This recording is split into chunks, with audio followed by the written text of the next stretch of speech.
O que move as pessoas que pagam dezenas de milhares de dólares para subir a um lugar onde cada respiração pode ser a última? Ambição? Sede de fama? Ou algo maior? A história que aconteceu em Xixapangma no outono de 2023 não dá uma resposta definitiva, mas mostra no que o alpinismo se transforma quando os recordes se tornam mais importantes do que a vida, e quando a fronteira entre o desporto e a loucura se apaga por completo. Xixapangma, ou se preferir, Gosaintan, ocupa o 14º lugar na lista dos picos mais altos do planeta, 8.270 metros acima do nível do mar. Localizada no Tibete, em território chinês, permaneceu durante muitos anos praticamente inacessível a estrangeiros. As autoridades chinesas emitiam com extrema relutância as licenças para as subidas, pelo que Xixapangma se tornou o último dos picos de 8.000 metros a ser conquistado. A primeira ascensão bem-sucedida ocorreu apenas em 1964 e foi realizada, sem surpresa, por uma expedição chinesa. No meio século que passou desde então, apenas 21 pessoas morreram nas encostas desta montanha. Pelos padrões do alpinismo de alta altitude, não é muito. A título de comparação, só em 2023, 18 alpinistas perderam a vida no Everest. A baixa mortalidade explica-se por dois fatores. As autoridades chinesas continuam a ser mesquinhas com as licenças e as próprias rotas para o cume são consideradas relativamente simples. Nos círculos de alpinismo, Xixapangma é por vezes até chamada de o mais fácil de todos os picos de 8.000 metros.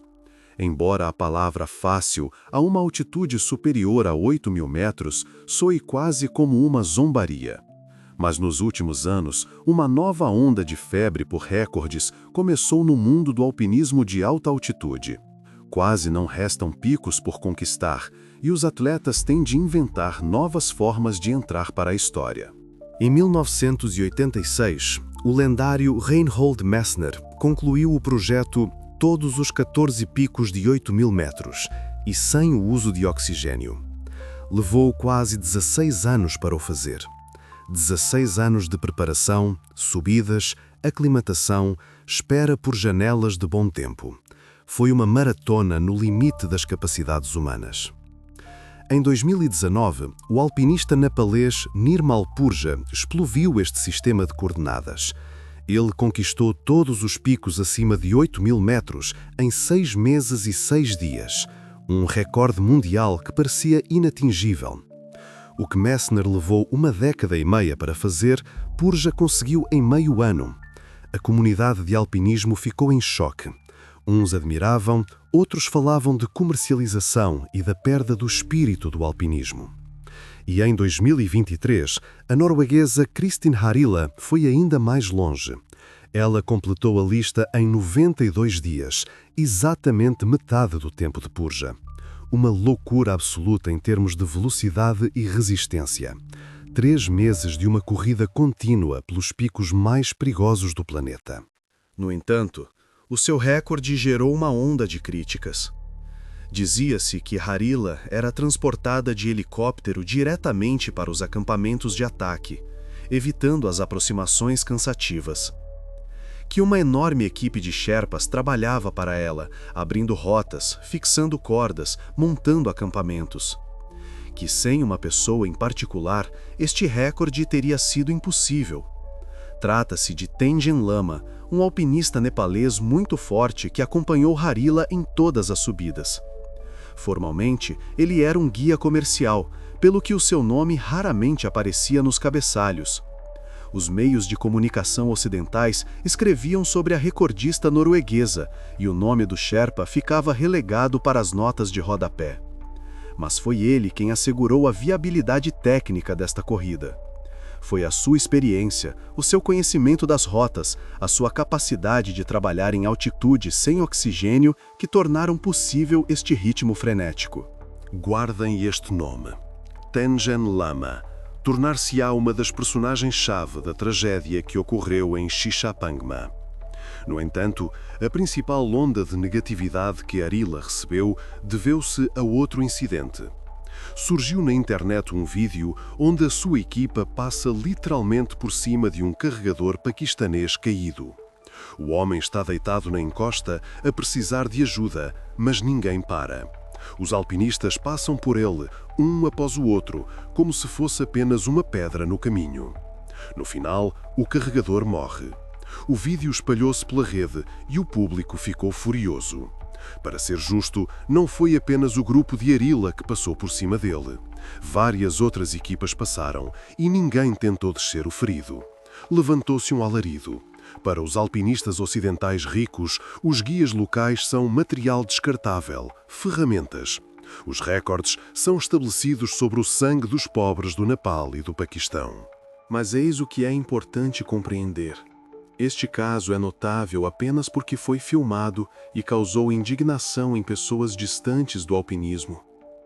Todos os que sobem acima dos 8.000 metros, na chamada Zona da Morte, devem estar cientes de que podem não regressar e que, muito provavelmente, não haverá ajuda. A esta altitude, o corpo está a morrer. As células cerebrais morrem de hipóxia. Os pulmões enchem-se de líquido. Os dedos perdem a sensibilidade. Cada passo exige um esforço que, em condições normais, seria suficiente para um dia inteiro de trabalho. Será que os grandes grupos comerciais abandonam os seus carregadores? Como vemos, abandonam. Será que os Sherpas abandonam os seus clientes? Infelizmente, também acontece. Por exemplo, no mesmo ano de 2023, no Everest, vários Sherpas deram meia volta e desceram para o acampamento base, deixando seus clientes pagantes a morrer na encosta. Acontece. Outra questão é que o grupo de Harila era grande, experiente e tecnicamente capaz de ajudar aquele carregador, mas não ajudou. Mas agora não se trata disso. O exemplo de Kristin Harila foi contagiante. Vários alpinistas ambiciosos lançaram-se de imediato a colecionar todos os picos de 8.000 metros. As subidas transformaram-se numa corrida, num negócio, num desporto para as redes sociais. Entre eles estavam duas americanas, Ana Gutto e Dina Marir Zutsidlu. No dia 7 de outubro de 2023, ambas estavam a atacar Shishapangma, e para ambas era o último pico de 8.000 metros da lista. Nesse dia, mais de 50 pessoas saíram para o cume. Por que tantos? Porque a janela de bom tempo, o período em que o tempo permite uma subida e descida relativamente seguras, ocorre apenas algumas vezes por estação. Por vezes, são 2 ou 3 dias em todo o mês de outubro. Se a perder, terá de esperar pelo ano seguinte, ou pode nunca mais ter outra oportunidade. Entre esses 50, havia muitos que aspiravam a completar a lista ou que já a tinham completado e agora procuravam recordes pessoais. O próprio Nirman Purja, por exemplo, ou Ming Magyaelji. Estes homens já tinham subido a todos os pontos mais altos do planeta e agora queriam fazê-lo sem oxigênio suplementar, porque o recorde de todos os picos de 8.000 metros já não impressiona. É preciso algo novo, mais alto, mais perigoso. Mas o nosso interesse está nas duas americanas. Ana Gutto e Dina Russidilo lutavam pelo direito de ser a primeira mulher americana a completar a lista de todos os 14 picos de 8.000 metros. E aconteceu que, para ambas, Shishapangma era o último. É claro que quem chegasse primeiro ao cume levaria toda a glória e atenção midiática, contratos de patrocínio, contratos para livros, apresentações em conferências TED.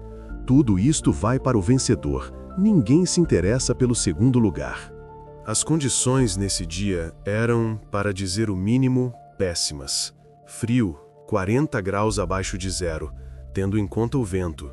Ventoso, as rajadas derrubavam até os alpinistas mais experientes.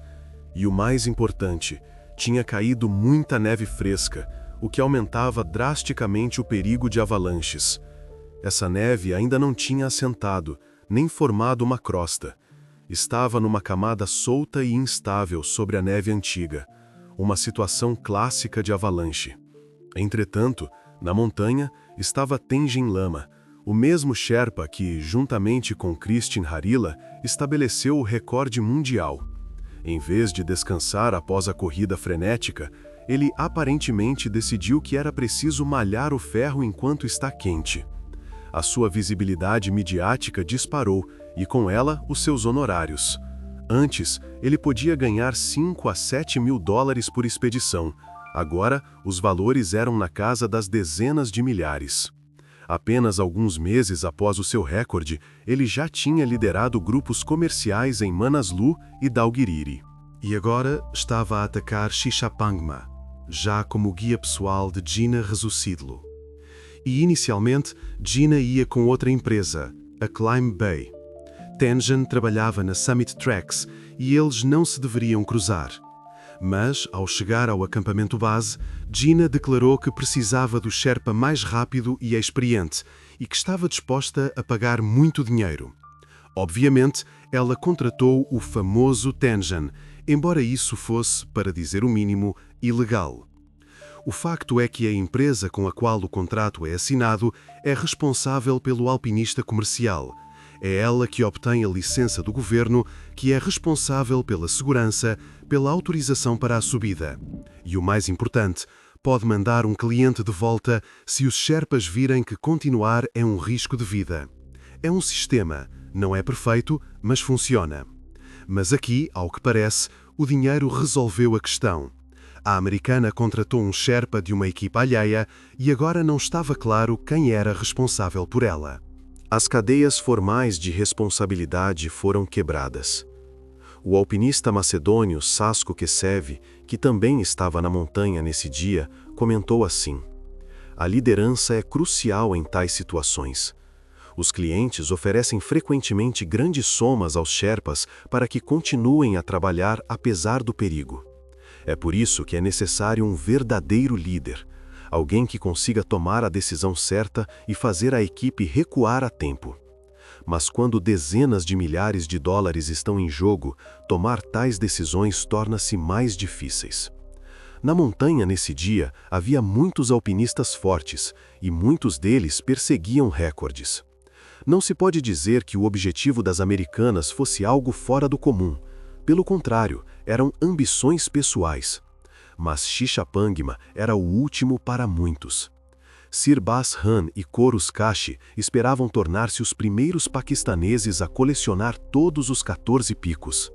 Adriana Brownlee aspirava a ser a primeira britânica e, ao mesmo tempo, a estabelecer um recorde de idade. Mingma Gyalje e Nirmal Purja estavam a terminar a lista sem oxigênio. Mas para ninguém a competição era tão acirrada como para as duas atletas americanas. Isso sentia-se até no acampamento base. A tensão entre as equipas. Cumprimentos curtos e secos. Olhares de soslaio. O Sherpa Mingma Gyalje, líder da equipa Imagine Nepal, recordou assim: "Foi uma expedição horrível. Eu não esperava que acabasse desta forma. No início, tudo corria bem, mas a competição entre as duas senhoras estragou tudo."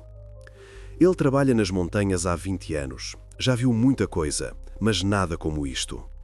Os alpinistas italianos Mario Vielmo e Sebastiano Valentini contaram que todos os que estavam na montanha naqueles dias compreendiam perfeitamente que a secção superior era extremamente perigosa. Na véspera, já tinha ocorrido lá uma grande avalanche. Foi vista do acampamento base, uma enorme onda branca, a rugir em costa abaixo. Os italianos estiveram no primeiro acampamento base de 5 a 7 de outubro e testemunharam o que estava a acontecer. Eis o que eles contam sobre as condições. De 4 a 5 de outubro, nevou em altitude, neve densa e úmida, que não parou durante horas. No acampamento base estava quente, por isso a neve derretia rapidamente. Mas, segundo as nossas estimativas, no acampamento 4 e acima caiu cerca de meio metro de neve fresca. Na manhã de 7 de outubro, nas encostas superiores havia uma geada severa e soprava um vento forte. Aquele mesmo vento que arranca tendas e leva pessoas. Vento, neve fresca, frio, o cocktail perfeito para uma avalanche.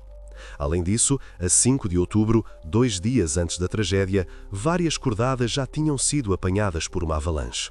As pessoas caíram de uma altura de cerca de 100 metros, rolando pela massa de neve, mas sobreviveram e nem sequer sofreram ferimentos graves. Pura sorte. um aviso. Apesar disto, a 7 de outubro, mais de 50 alpinistas começam a mover-se em direção ao cume. A janela de bom tempo está a fechar-se. É a última oportunidade da estação. Se não for agora, nunca mais será. E as pessoas vão, contra o bom senso, contra a experiência, contra os sinais óbvios de perigo. Os italianos recordam. Estas alpinistas americanas escolheram a rota errada. Dirigiram-se diretamente para as secções mais perigosas da encosta em termos de avalanches. Pode-se dizer que foi uma verdadeira corrida. Ambas escolheram simultaneamente caminhos diferentes, em vez de abrirem trilho e prepararem a rota juntas. Obviamente, cada uma tentava ultrapassar a outra. Cada uma queria ser a primeira, nem que fosse por alguns minutos. Gina escolheu a rota direta para o cume principal, a mesma que Nirmal Purja seguiu em 2019. Mais curta, mais perigosa. Encosta íngreme, muita neve, alto risco. Ana Gutu começou por seguir o caminho clássico, pela crista até ao cume central. Mais longo, mas mais seguro. Mas depois ela parou durante quase uma hora. Aparentemente percebeu que Gina a estava a ultrapassar e depois mudou bruscamente de rumo e moveu-se em costa acima, em linha reta, a cortar caminho, a ignorar o perigo. A uma altitude de 7.600 metros, muitos alpinistas dão meia volta e começam a descer para o acampamento base.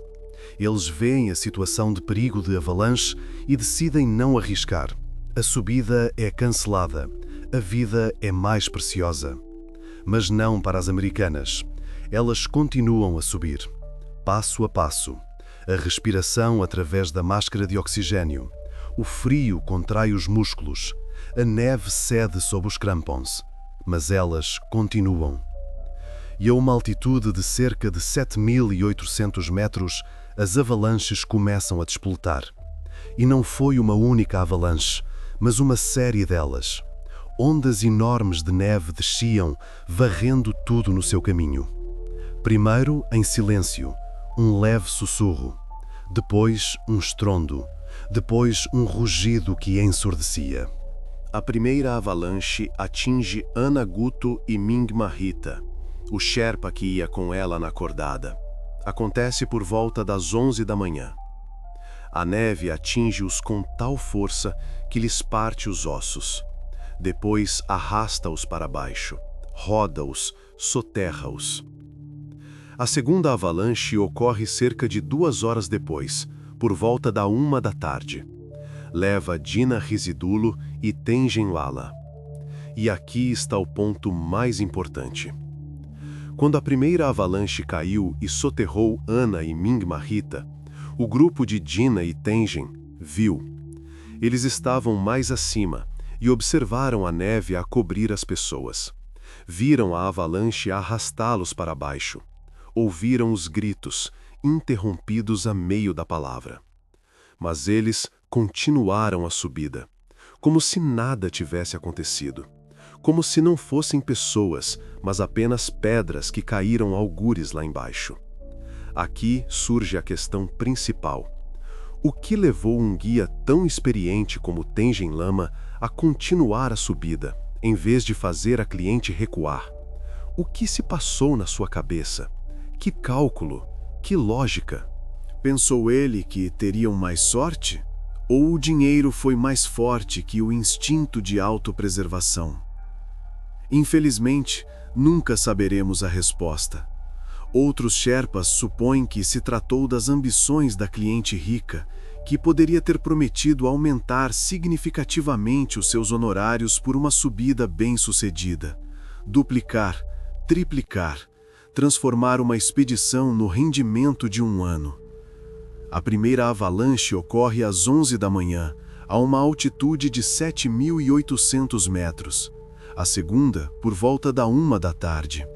Soterra Dina a apenas 80 metros do cume, do objetivo pelo qual ela veio aqui, pelo qual pagou dezenas de milhares de dólares, pelo qual arriscou a vida. Restava menos de 1 minuto de caminhada. 80 metros, 5 minutos de subida lenta, talvez 10. Ela estava tão perto. Os alpinistas que estavam mais abaixo na encosta também são apanhados pela onda de neve. Mingma Jalde, que estava um pouco mais abaixo, inicia imediatamente uma operação de resgate, sem hesitar, sem pânico. Apenas a fazer o que tem de ser feito. Ele tenta desenterrar as vítimas, trabalha sem parar e sem oxigênio suplementar. A esta altitude é uma verdadeira proeza. Cada movimento da pá consome tanta energia como 1 hora de trabalho em condições normais. Eis como ele recorda. Assim que a neve assentou, corremos para desenterrar os que foram soterrados. As mãos não obedeciam. Os dedos estavam rígidos, mas cavamos. Quando eu estava a salvar Karma Jalji, a minha corda quase se emaranhou no seu equipamento. Eu puxava-o e a corda apertava-se como um laço. Consegui libertar as suas botas, mas eu próprio escorreguei e caí. Tentei parar-me 2 vezes. Quase consegui, mas o meu corpo já estava demasiado cansado. Os músculos não aguentavam. Continuei a deslizar, a ganhar velocidade. Enquanto caía, vi uma grande rocha à minha frente. Negra, afiada, a sair da neve. E percebi, se bater nela, partirei todos os ossos. Ou perfurarei o peito. Ou esmagarei a cabeça. Tentei contornar a rocha durante a queda. Empurrei com a perna, virei o corpo. E funcionou. Passei ao lado, literalmente a centímetros. Depois, ainda bati noutras rochas, mas estavam na neve. O impacto foi mais suave. Foi por isso que sobrevivi. Mingma Jalde sobreviveu de fato graças a uma sorte incrível e à ajuda de outro alpinista, Dawa Dona Guru. Ele encontrou-o rapidamente, inconsciente e sem pulso, o corpo frio, os lábios azuis. Mas Dawa Don iniciou a reanimação. Sasko Kev, alpinista e cardiologista que também estava na montanha nesse dia, recorda. Dawa Don contou-nos que fez reanimação cardiorrespiratória, massagem cardíaca externa a uma altitude de quase 7.500 metros. Cada compressão tirava-lhe as últimas forças. Felizmente, após algumas compressões torácicas e algumas insuflações, Mingma reagiu e recuperou a consciência. Surpreendentemente, ele levantou-se lentamente, recusou mais ajuda e começou a descer. Embora 1 minuto antes, após o impacto com a rocha, tivesse sofrido morte clínica. Eu, como médico, ainda não compreendo como isso é possível. Mingma Gyalje regressou ao acampamento 2 a tremer, exausto, ensanguentado. O casaco rasgado, o rosto com escoriações, mas vivo. No dia seguinte, ele próprio caminhou até o acampamento base e entrou no autocarro do grupo para a fronteira. 8 horas a abanar por estradas de montanha com ossos partidos. No hospital de Katmandu, uma tomografia computadorizada revelou uma fratura craniana e uma fratura do cóccix.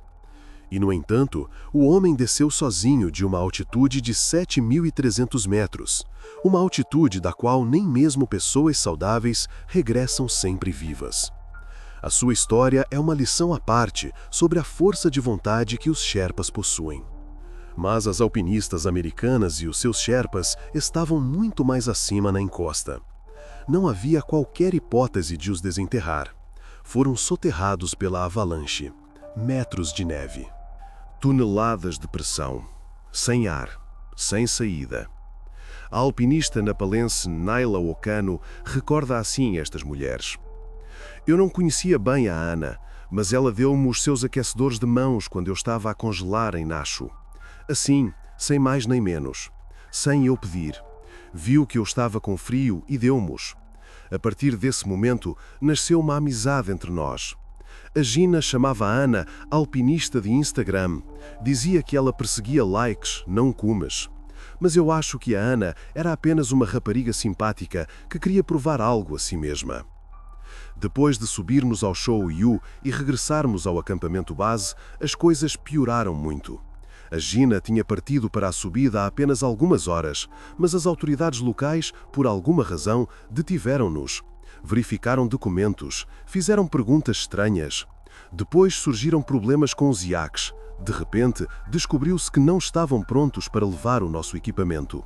Não tenho provas, mas membros da minha equipa suspeitaram que a Gina poderia ter instigado os oficiais a parar o nosso grupo para atrasar a subida da Ana e ser a primeira a bater o recorde.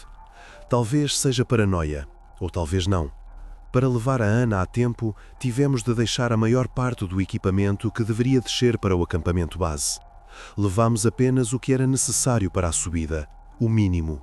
Ambas as mulheres estavam tão focadas na competição que perderam o controle da situação. Toda a equipa sofreu com isso. Se tivessem ido juntas, aberto o trilho juntas, dado segurança uma à outra, tudo teria sido diferente. Teriam sobrevivido. Tenho a certeza disso.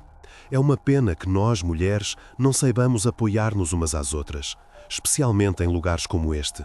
Outra alpinista americana, Tracy Metcalf, também observou que a competição entre as raparigas ultrapassou todos os limites razoáveis. Eis as suas palavras. Acho que a Gina estava muito motivada para ser a primeira americana a subir aos 14 picos. Para ela, não era apenas uma conquista desportiva, era uma identidade, uma forma de se afirmar. Ela ficou muito surpreendida com a rapidez com que a Ana conseguiu alcançá-la, afinal, ela era uma novata no alpinismo. Começou há apenas alguns anos e já tinha 13 picos de 8.000 metros no bolso. Isso incomodava a Gina, muito. Por ironia do destino, Tracy Metcalf era a terceira na fila. Após a morte de Gina e Ana, ela tem agora o maior número de subidas a picos de 8.000 metros entre as alpinistas americanas. Ela está mais perto de todas desse recorde, mas não tem pressa. E eis o que ela diz. Não gosto nada de toda esta febre dos recordes. Sinto que estraga a experiência das subidas. Antes, eu gostava de todas as fases da expedição. A caminhada em si, a rotação pelos acampamentos, a aclimatação, conhecer a equipe, as noites na tenda a contar histórias. Agora, toda a gente tem muita pressa. Chegou de avião, subiu, desceu de avião. Um visto na lista. Um post no Instagram. Penso que agora há pessoas que praticam alpinismo, talvez por razões não muito corretas. Coisas como a atenção nas redes sociais, a popularidade, os contratos de patrocínio, atraem as pessoas erradas. Pessoas para quem as montanhas são um cenário e não o sentido. Eu desfruto da beleza, do silêncio, da sensação de estar no limite do mundo. E é por essa razão que faço isto. Não preciso destas competições. Não quero que o meu nome seja escrito com sangue.